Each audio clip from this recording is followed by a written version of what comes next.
We are going to say good evening, everybody, and happy new year. Welcome to 2026. Yeah, so what's that? Still undefeated in 2026? It's not a bad record, eh, Sterling?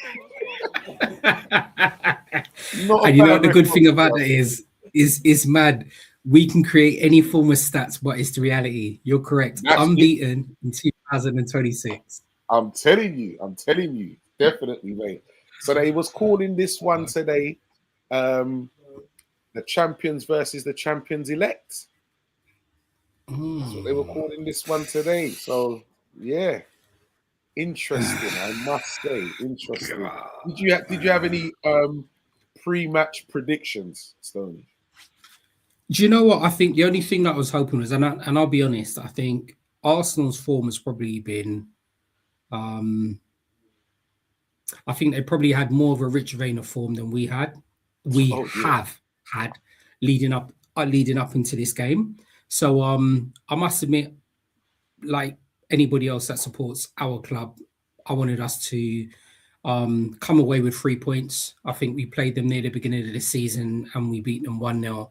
I would have liked that to have been the same result before the game, but I think I was actually being quite honest with myself. If before the game, if we could have come away with a draw, I would have been happy.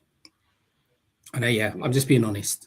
Yeah, listen, stats form wise, I would definitely agree with that. I would have definitely said, yeah, you know what, I'll take the draw 100% because last 5 games Arsenal have won. Last 5 games we've won 2, drawn 3. And the last 3 have been our worst 3. It's like we've started to struggle again. Performances have not been great. Not really looking like scoring. Then we're missing Ekatike as well. Yeah, it's not really a good look. So to go away to the team who's basically at the top and doing bits at the moment and then get a point, it's not a bad result, man. Not a bad result. Yeah. Let's say a big shout out. I think you're right. To Mr. Mark Foster. Happy New Year goes out to you, my friend. Nice to have you on board. He says, I'll take that draw. We play hard with what we had available, and Arsenal ain't beating the champions up the Reds. Yeah, definitely. Yeah. Definitely. Yeah. No, I'll like I said, I'll definitely take that, mate. 100%. A strange one, Stoney. A lot of people beforehand were saying that if Slot loses tonight, he gets the sack. And coming from Liverpool fans, they were actually wishing that we lost tonight so that he could get the sack. Nah, listen. Yeah. I'm saying I know I'm in a few WhatsApp groups, right? And some of the comments directed at me, and I don't mind saying it's that I sit on the fence. I don't mind, right? I'm a big old horse steering man. If my views differ to somebody else's, it's fine. I'm not there to agree with everybody who's got their own opinion. I'm just saying how I feel at the moment, right? I don't want Slot to get the sack. We'll make the judgment and appraisal of where he is at the end of the season. What's quite interesting, RT, is before we came on here, we were mentioning that we are currently at the 8th of January, and we almost seem to have had 3 different periods of the season at the moment, all right? So we started off the season, unbeaten run. I think it was 5 or 6 games we were good. And then we had the 7 or whatever, 9 games where we were getting beaten left, right, and center. And there were certain people asking for Slot to be removed. And now we've gone on another run where the last time that we lost was near the end of November against PSV. All right.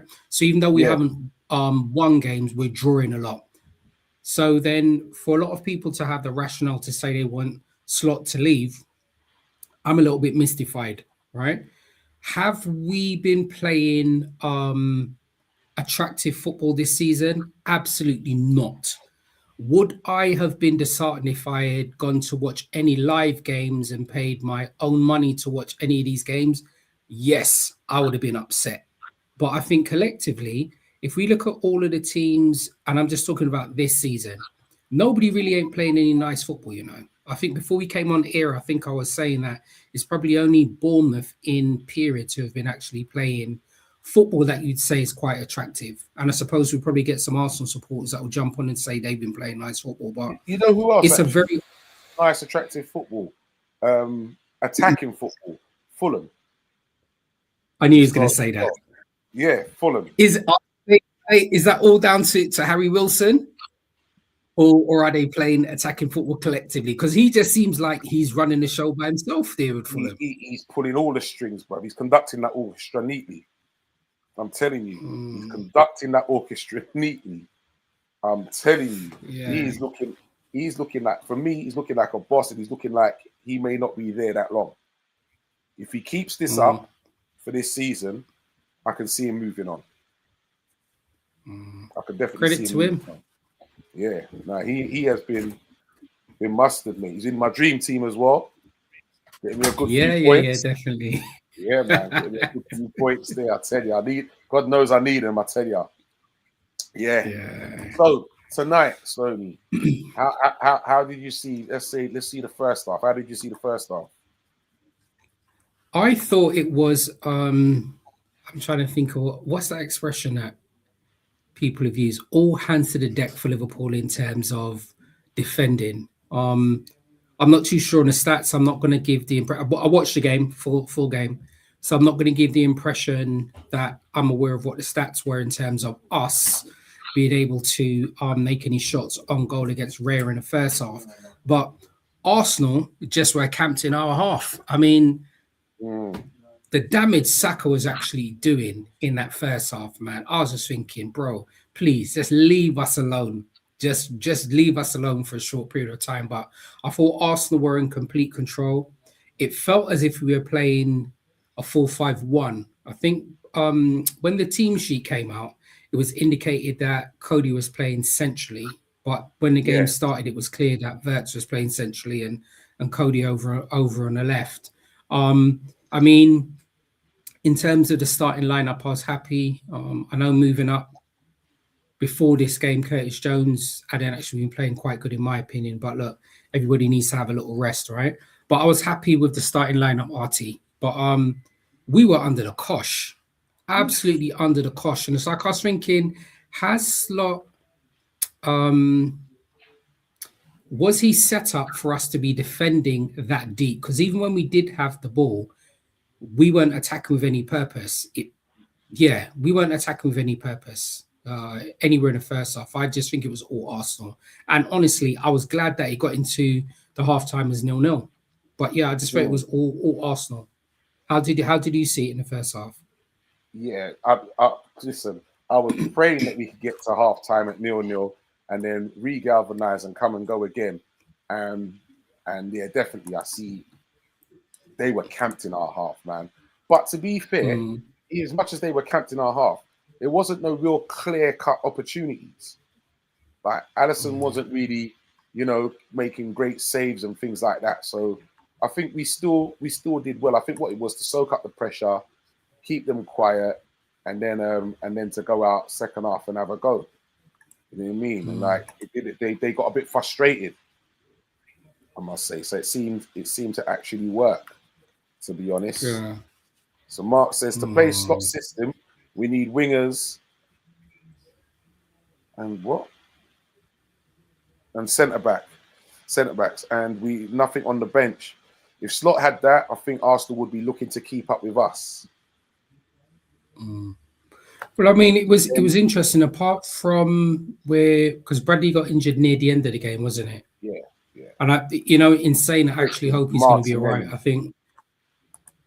Yeah, you see those type injuries where players have, whether it's elite or at grassroots level, the fact that nobody was near Bradley at all and he went down, for me, that was a flag that that it was an injury of concern. And I think the ref was in control. It was on the it was on the line. So the medical staff from Liverpool there, but Martinelli, man, brother. Yeah. And I'm not just saying it because he plays for Arsenal.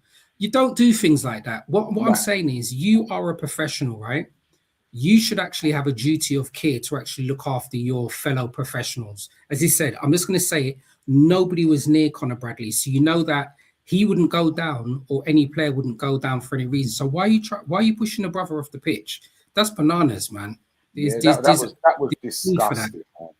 That was Yeah, disgusting. there's And no I'm need telling for you, that. he's lucky because that could have really kicked off something. To be fair, he's lucky. And I'll tell you what, I was hoping that someone might have given him a Kanate or someone would have crunched him as well after that. Because that's out of order, man. I don't like to see them things. And I wouldn't respect none of my players doing that either. You know what I mean? Out of order. You know, did you see he dropped the ball on him first? Yeah. He dropped the ball on him first, and then I don't know what's going on. But like Martinelli's got low IQ anyway, because yes. Yeah, he's got low IQ because even when he came on as a sub, I think he had the opportunity. He duppied two Liverpool players and then made an offensive approach play to Liverpool, and they did nothing with it. So yeah, I don't know what that brother. Hopefully he's gonna go home and have a warm cup of chamomile and reflect on his performance today, because it wasn't good, man. Yeah, Yeah. it's true. It's true. I heard Gary Neville saying that someone should have clamped him and taken a red. I heard when he said that as well. Yeah, and I fully agree. I fully agree, mate. Listen, I tell you what, someone did that to one of my players, bro. Next time he comes near me, he's gone, mate. I'm telling you that much. Yeah, I don't give a months. Telling you. Did you see? I thought Bradley hit the bar. Go ahead. When Bradley hit the bar. Yes. So I mean, that's what I was going to say. Even with that, with Bradley hitting the bar, that actually came out from nowhere. So you imagine, like, Arsenal had more of the offensive play, and if he was successful with that goal actually going in, I mean, Ray always has a lot of madness, but even if he had scored, I reckon that would definitely have turned the tide as well. That would definitely have made Arsenal had to start thinking a little bit differently as well.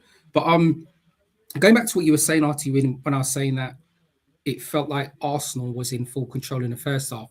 On reflection, you're right, because even though they had a lot of possession and retention, mainly being over Saka's side, apart from Saka, you're right. Alisson wasn't really being tested. I mean, I wish it was a different show. Like, what's Arsenal's striker? Gyökeres? I'm probably going to pronounce his name incorrectly. Yeah. Gyökeres. Bro, what? He was just woeful again today as well, isn't it? Yeah. Scratch my head thinking what this guy does, man. Yeah. I'm telling you, he was really poor, man. Really poor. And I was just like, thank you very much. Could do with that. And then when we go into the second half, then we switched it up and started to come at them and started to have more possession. Then we started to camp in their half. And then all of a sudden we kind of nullified Saka and that. Did you see when he was taken off? Did you see him mumbling to himself? Yeah. You can see he was upset. And I think the thing is as well, what I thought was actually quite interesting today is, one, I still think Saka's a really good player anyway, right? But I think it's actually good that even throughout this festive period, Saka's played consistently. And I think even though early doors Kirkers was being tested heavily by him, the fact that Cody kind of dropped back to support Kirkers a little bit more and Mac 10 moved over. So it's more that three players had to kind of nullify Saka. And in fairness, I think that's probably why they bought Makawet. See his name? The guy from Madueke. Yeah, Madueke.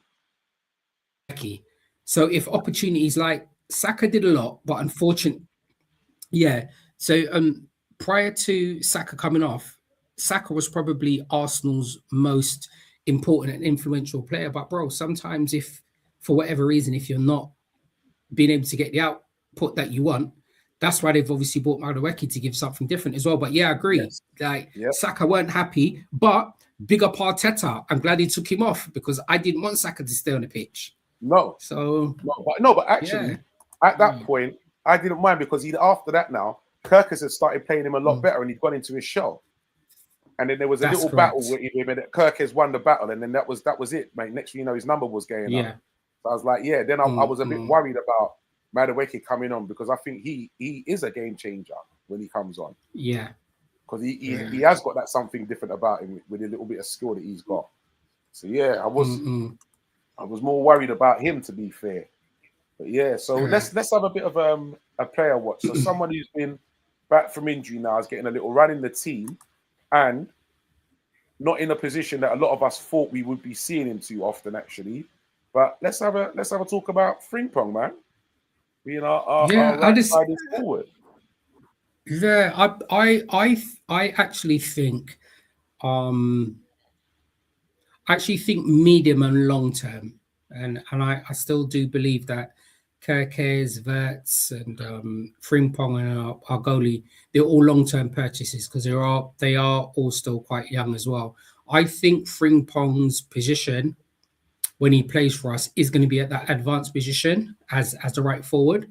But I think the partnership, hopefully that he'll develop with Connor Bradley on that side, hopefully is going to be quite important for us. I think it was important that Grav was over at that side as well because Grav did a lot of defensive work for Frimpong over on that side as well. And I think prior to this game, so Declan Rice would have played over at that side.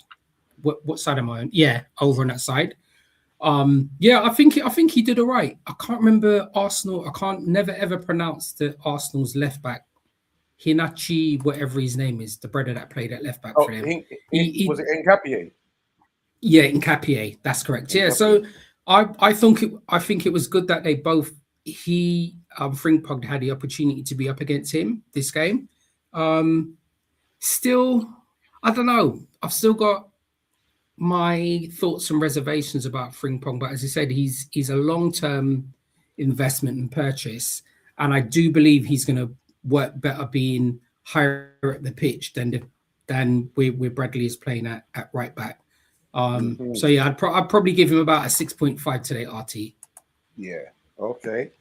So Mark says Frimpong had a good game. Only thing is, I want him to take his man on a bit more instead of looking to come backwards. Yep. And that's also work on crossing the ball in the air, not on the bloody ground. Yeah, that's the one thing that annoyed me with him today as well, was that he got himself into good positions and the delivery wasn't great. And then he managed to get the player one-on-one and then turn back quite a few times. But really and truly, they are petrified of his pace. Absolutely petrified, man. He doesn't even have to be skillful. If you just push it past them, they're not catching you, bro. They ain't catching you. You know, I wonder what would have been quite interesting, right? And we always kind of look at things in hindsight.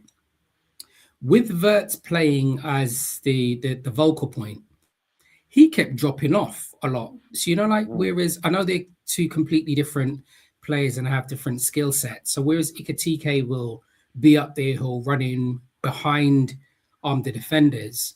Verts was always playing like how Bobby was and dropping off. So like when you were mentioning about the crosses, and I think Mark Foster mentioned it. Yeah. I wonder if because Frimpong wasn't seeing anybody centrally, that may have been a reason why he wasn't whipping in. I don't know. I could just be speaking something like that wasn't there. But yeah, Verts kept dropping off. He wasn't actually up against Gabriel and Saliba. Yeah. He was almost playing in a pocket, but then we never had nobody running in behind Arsenal's defenders. So I don't know. Yeah, no, I get that, but even when he did put the crosses in, the crosses were poor. That's the one thing I will say. The crosses were poor, so he needs to work on that. You know what? I'll still even give him a pat on the back because he did a stellar job. He's not too long come back from injury, and he's managing to play the full game and that. You know what I mean, against Arsenal. So yeah, man, I have to give him a pat on the back. He was one of the better ones, I tell you. Yeah, and that Mark makes a good point because I saw that as well. I would like to see Wirtz on one of them free kicks today as well. I was thinking to myself. Yeah, it seems like when take one at a minute. Like when Trent moved on, there was an interview with Dom speaking, and he was saying he would have liked to have taken more set pieces last season, but obviously he respected the skill set that Trent had. So it seems like, going back to what you just mentioned as well, Artie, it seems like Dom is the default for first person on the set pieces, but you're right, let's kind of mix it up with Verts as well, because one of the shots that Dom took today, it nearly smashed my window. Yeah, that was never ever going in. You know what I mean? So, yeah. No, but it's what do you call it? Wirtz. I've seen Wirtz take a good couple for Germany, And he banged a good couple, mate. I'm telling you, he's decent. He's decent. He hits the target as well. So yeah, I'd like to see them mix it up, man. Definitely. But yeah, oh boy. So I think going into the game was quite interesting, right? One of the things that Slot had mentioned was and he's just speaking about himself and his coaching staff. He was saying that the squad availability isn't as big as he would have liked it to have been, right? So I thought it was quite interesting in this game against Arsenal. They ended up making, I think it was 5 substitutes for whatever reason. We only actually made the substitution on the 90th minute with, with Bradley being injured Bradley, with Bradley being injured and Gomez coming on. But this is probably one of the first games that I can recall where Slot actually hasn't made a forced substitution. yeah, quite interesting. That was, yeah. Because a lot of us were saying when I was watching the game, we were all thinking, well, to keep this kind of thing up, we're going to need to bring on some fresh legs. And we was talking about maybe Frimpong might have to come off and give him a rest. Gakpo, you know what I mean? Where it's like you're thinking, Chiesa, Rio, yeah. So it was kind of slim pickings. I think even on our bench, it's quite interesting. I think we ended up having 2 goalkeepers, as I think Woodman was on. There, Robbo was there. Calvin Ramsey was there. Curtis Jones that I mentioned. Jones was on the bench. Gomez came on. Kaiser and Trey and Rio. Yeah, so I don't know, but you know what? Look, I think it's one of those things, right? On reflection, we're the league champions. Should we have gone and imposed ourselves against Arsenal at their ground to have tried to get a result, or should the onus have been on them as the current leaders of the league and for them to try to have got a result against us?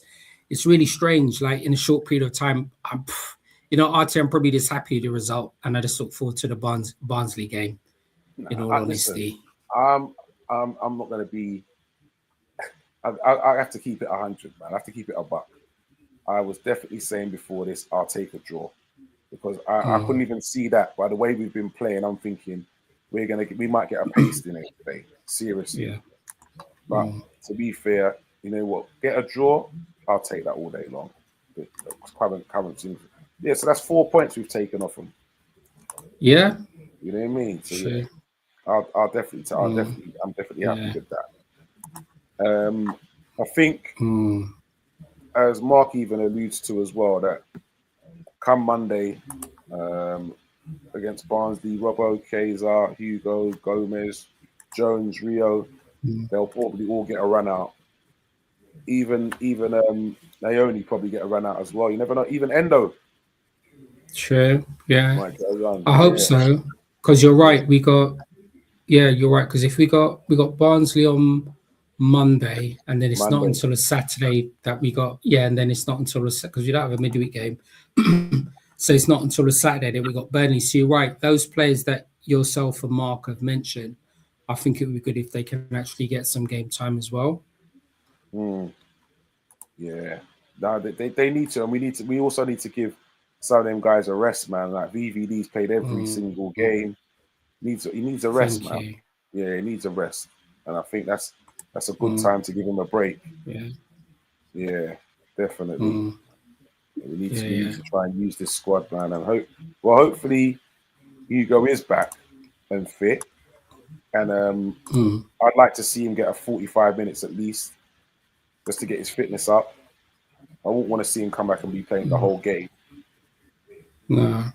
But yeah, give him a 45 at least. But Rio, I definitely want to see Rio get a start, man. Yeah, I can probably see Gakpo probably playing up top again. The only reason why I say that, I could be incorrect. I think Hugo's injury was the hamstring. So I don't envisage them taking that chance playing him back so quick. So I reckon we're not going to see.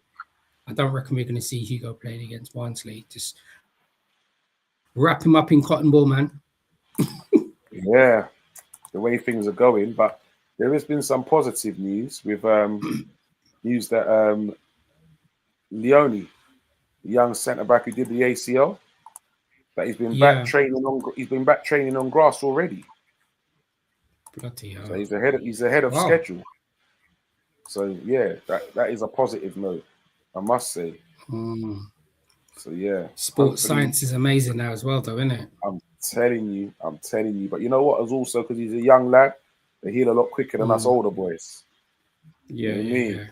Yeah. So yeah, definitely. Yeah, that's some positive news. But yeah, so definitely, yeah, positive that we'll take a point. Still unbeaten in our last 8 games. Yeah. Yeah. Oh my days! Don't tell me that, Mark. He's got another injury.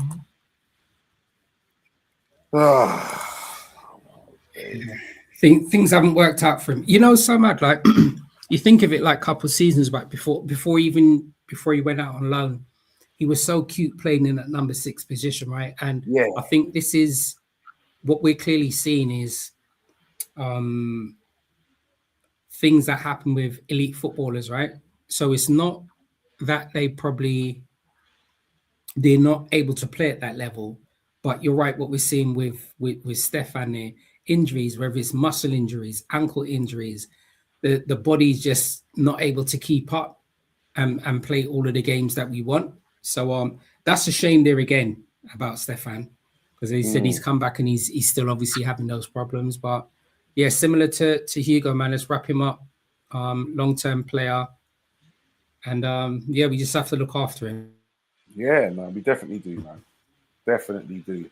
Look after him there, man. Yeah, so I heard that we've been just a query, RT, right? Yep. Now go ahead. I'm going to mention afterwards. Go on. What are you going to say? In one of the other groups, a question was placed in here, and I didn't respond, but because I knew that we were coming on here today, it's something that I just wanted to present to you or anybody else that would have been on the panel. Where do you see the future with Harvey Elliott? Things haven't worked out with him at Villa. Like things didn't work out with him at Liverpool. And for whatever reason, Henry has spoken so glowingly about him as a person, as a professional, and all of these glowing attributes with his skill set as a footballer. But he wasn't able to settle in with us, and he hasn't been able to settle in at Villa. Bearing in mind where Villa are at as well, right? They're up there in the conversation in the league. Where do you see the future with Elliott at the moment? Does he come back to us? People are talking about him having to go to the MLS. What do you reckon is happening with him there? I don't think he's got a future with us simply because of who the manager is. And I think with Aston Villa, talk is basically they don't want to have to pay the money. That's why they're not playing him. Right. Because if he makes, I think it's 10 appearances, then they have to pay a certain figure. So this is why they're not playing him. Yeah. But I think the manager doesn't really, Slot doesn't really fancy him. So I think it'd be pointless for him to come back. He'd be riding bench. You know what I mean? So I think it's best that they look for a move away. And I'm sure right now, somebody like Fulham, West Ham could do someone like him. I'm sure that their players, teams like that would be interested and could take someone on. And I think he goes down there. He's a guaranteed starter for them. Yeah, that's. Whee! Yeah, it's a hard one. It is a hard one. But yeah, you know already from, and people should know from watching this, that I like the lad. I think he's got bags of talent, man. He's got an eye for a goal as well, and an eye for a defense splitting pass. I just think he's just been unfortunate, man. Very unfortunate. But Mark said, I Yeah. had this argument all week about Harvey. Man, I love Harvey. We need depth in our squad, and this kid has scored some big goals and assists to win big trophies. Yeah, I fully agree. I fully agree with you, Mark. Mm. Mark says, Iniesta, if Mm. Bajetic could keep fit, definitely, Oh definitely got the boy. skill set, man. Definitely got the skill set. Yeah. Yeah. Mm. Harvey, that's what I'm saying. He's at that stage now where he doesn't just want to be a squad player. Mm. He wants game time. So to be Yeah. fair, only how you're going to get that is to move on.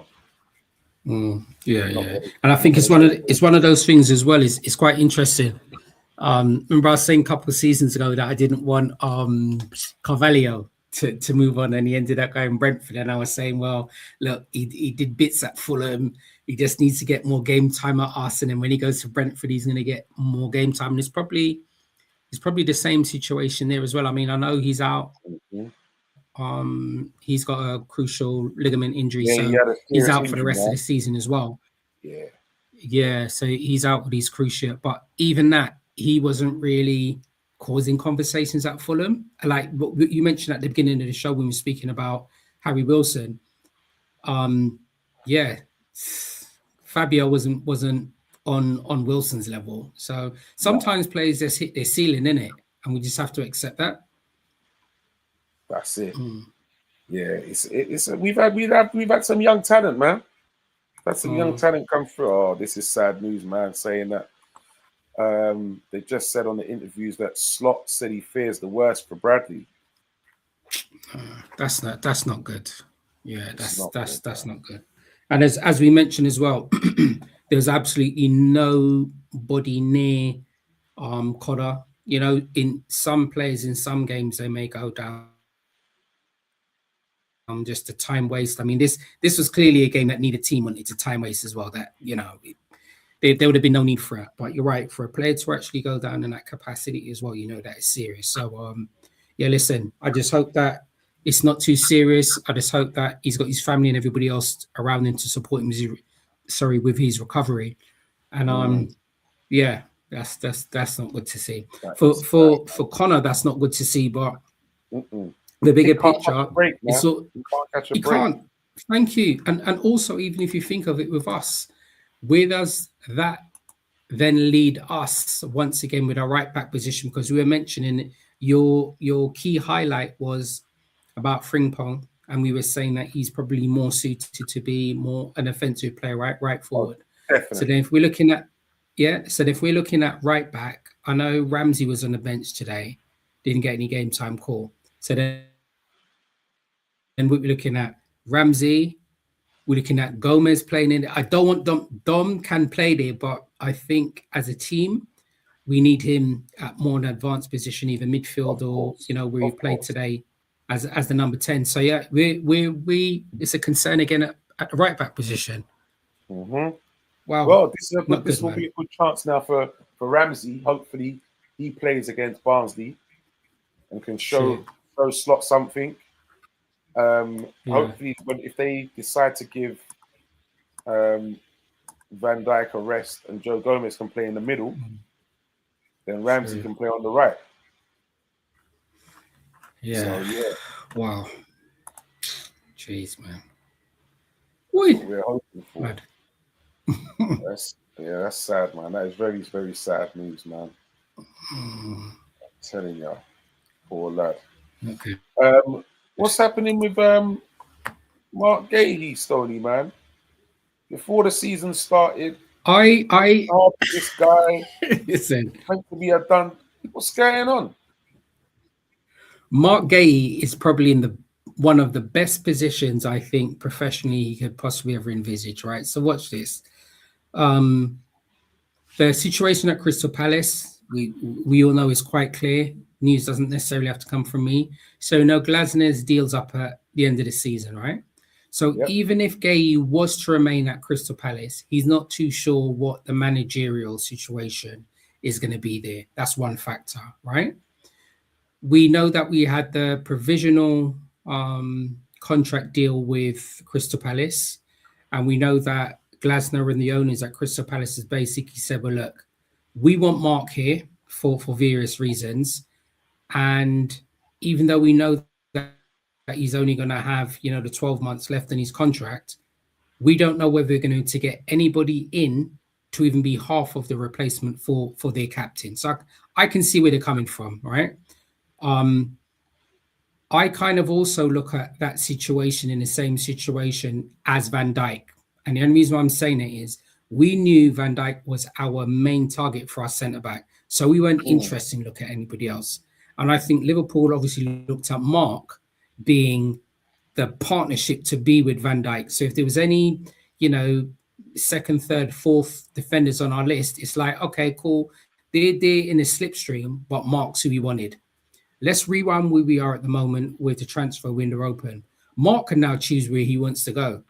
Even though we may have had that provisional deal, brother can go where he wants to now. And I'm being honest. I think he can handpick where he wants to go, whether it's in the Premiership or whether it's abroad. And he can do whether he wants to do it during the January period or at the end of the season. Because if he does it at the end of the season, he's going to get more money anyway. And I'm not saying he's only doing it for the financial side of it, right? Because he's still going to want to be playing in an elite team. Either way, he's going to be going, in my opinion, I still think he's going to be going to the World Cup anyway, right? So he's already got that international level already locked down. But then I think it's just a skill set where he wants to go. And you know what you have to be careful of? He can choose where he wants to go. And he could end up going City. I'm just saying that. He could end up going City. Arsenal apparently are now in the race for him as well. Bro, he's got a choice of wherever he wants to go, RT. I'm telling you, man. Arsenal are now in the race for him as well. Only thing is, though, I think he knows if he goes to Arsenal, he's not a guaranteed starter. I can't see any manager wanting to break up that partnership. He'll be coming in more as cover. Yeah. That Gabriel Saliba partnership. You don't just bring somebody in and say, it's strong, isn't it? Yeah. So you'd have to look at that and think, well, I'm not going to start every week there. Definitely not. But, so whereas, and I agree with you, if he was to come to us, he'll have to start in position, right? But then again, I'm also thinking, and this is me thinking in doubt, if he goes to City, he will still start as well. And the only reason why I say that, right? So Diaz seems to be having a lot of like muscle injuries similar to Stones, right? So we know for whatever reason Stones is probably on the back end anyway, he's like 31. So Stones always has a lot of muscle injuries. Diaz usually has a muscle injuries. Ake was going to get sold anyway, right? And then the only other centre back is the I can't pronounce his name. Is the defender from Uzbekistan. So then, if you think of it from there, then they don't actually have a mainstay as a centre back. So if City get Gay, brother's guaranteed to be starting every single game, So I think this is it. We're only thinking in this country. My mind is not even thinking what he can potentially do if he was to go and play abroad as well. But yeah, he's gone, and it's not in Liverpool's court anymore. Yeah, but we need to be pushing. We need to be pushing because apparently, this is what I've heard. So with the Semenyo thing, apparently Liverpool were in for him, but City went that bit further. So what it's going to be is now the release clause is 65 million, but City went to basically upfront. Over I think it's 12 months installments, 62.5. But Liverpool and that were only willing to go up to 60. Okay. So for the sake of 2.5, you've let him go to City, and to City now. But do you know what I think was going to be interesting about RT? For me, do you think that and I'm not discarding how Semenyo is a very good player, right? I still don't think that an offensive player was one of our priority like purchases. So even in my head, when it got, when people mentioned that whatever his buyout clause was 65 mil or whatever release clause, I don't think Liverpool was ever in a conversation, and I don't think Liverpool were even in a conversation to be looking at another offensive player.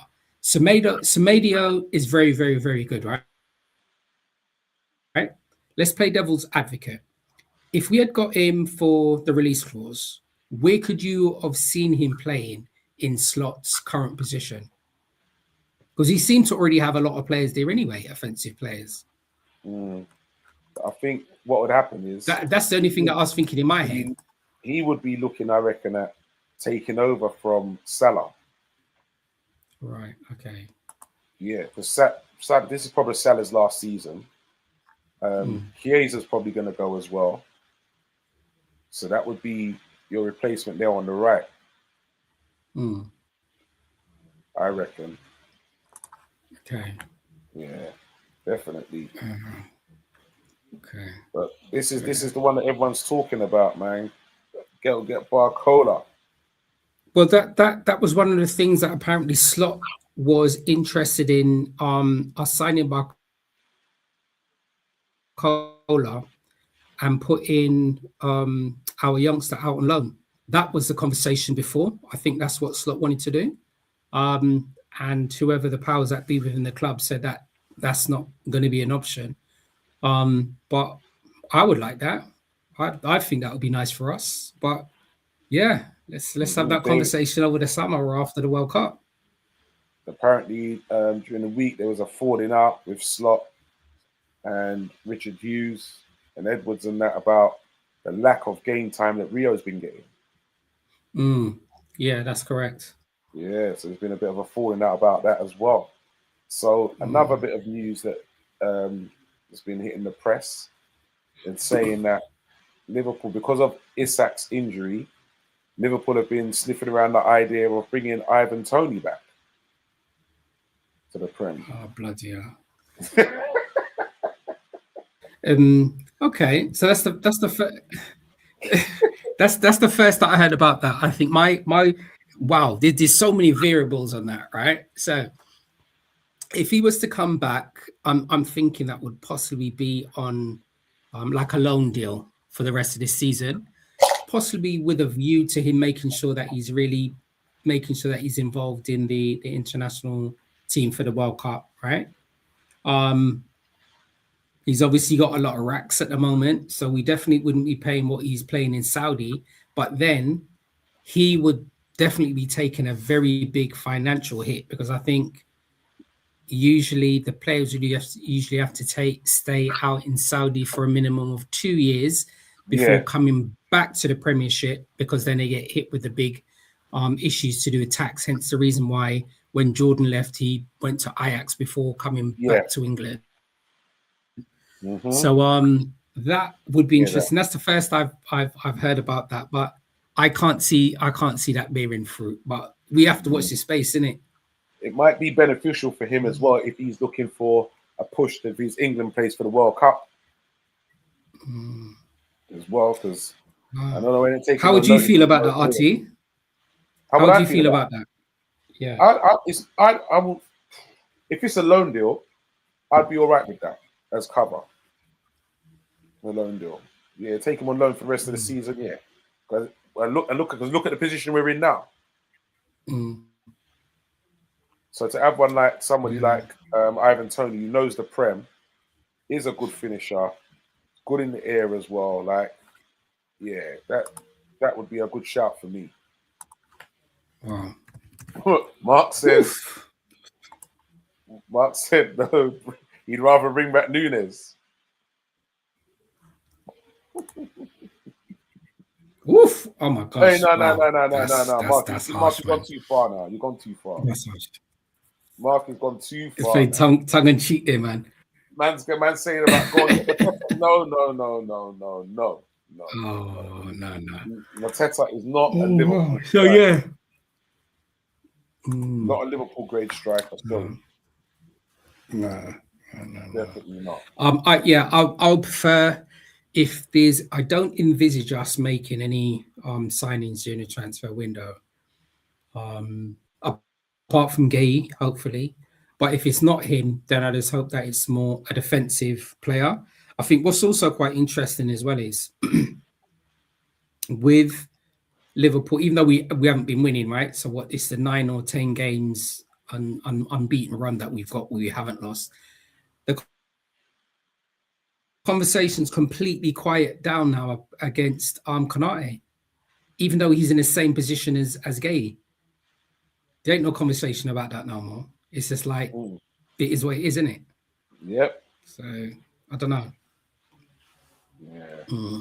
But yeah, I definitely think if we do, it's got to be a defender. To be fair, Yeah, definitely can be a defender. 100%. There was the and I'm not gonna profess to say that I know a lot about him, but the Ecuadorian centre back at Club Brugge that we're meant to be Dents, looking Joel at. or Dents.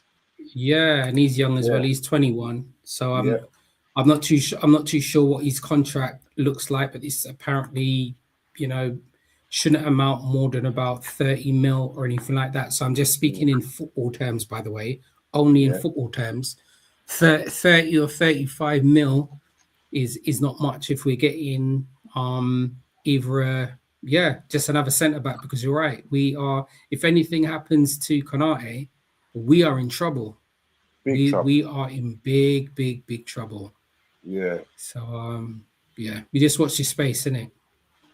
Yep, 100%. 100%.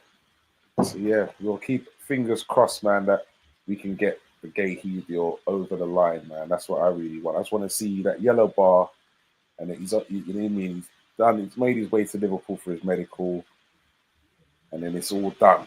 That's what I want to see. Not sure. Other than that, if we get Gay here, I'll be happy. I think we can manage after that. We'll tickle along after that. But if we don't, I think it's going to be a real struggle, to be fair. And Champions League games coming up soon again. If we beat Barnsley, then we got more FA Cup games to come again. You know what I mean? So yeah, we do need some reinforcements. Yeah, definitely. But so how do you see this game against Barnsley going? I don't care how we play as long as you get result. Someone can take a strike and hit a pigeon and it goes in off a deflection. I don't care. As long as as long as you exactly as long as we get a result and there's no injuries, RT, honestly, I am not fussed. I'm not going to try to give the impression that I'm going to be looking forward to a nice, smooth, eye-catching performance, because we're now in January and we played none of those type games up until now. So I'm not going to fool myself. So yeah, we'll just get a win, no injuries, and just got us through to the next round of that cup. That's all. Nothing more. Yeah. Okay. Well, hopefully we can do that. Mark says Gomez hat trick against Barnsley. That'll be something, man. Well, it could be hat trick of own goals, where they're like, hey, don't say that, man. Don't say that. Don't put that out there, bro. Don't put that out there. Like they say, they're like buses, isn't it? When you're waiting for one for how long because he hasn't scored, and all of a sudden 2 and 3 come along all at one go. So hopefully, yeah, that would be brilliant. That could happen. But peoples are going to say thank you very much for joining us this evening. Must say, Mark, thank you very much. You've kept us well entertained as well, mate. Well busy with your comments. So do remember, Cop Talk is back each and every Thursday, 10 o'clock to the hours of You Say When on YouTube. Lock in, hit that like, that share, and subscribe. Thank you very much, my brother Stoney. A blast. No, thank you very much for the short notice. Yeah, we're jumping on me back. And as he said, just Happy New Year to you, Art, and everybody else. And we look forward to seeing you next week, Thursday at 10 p.m. Brilliant.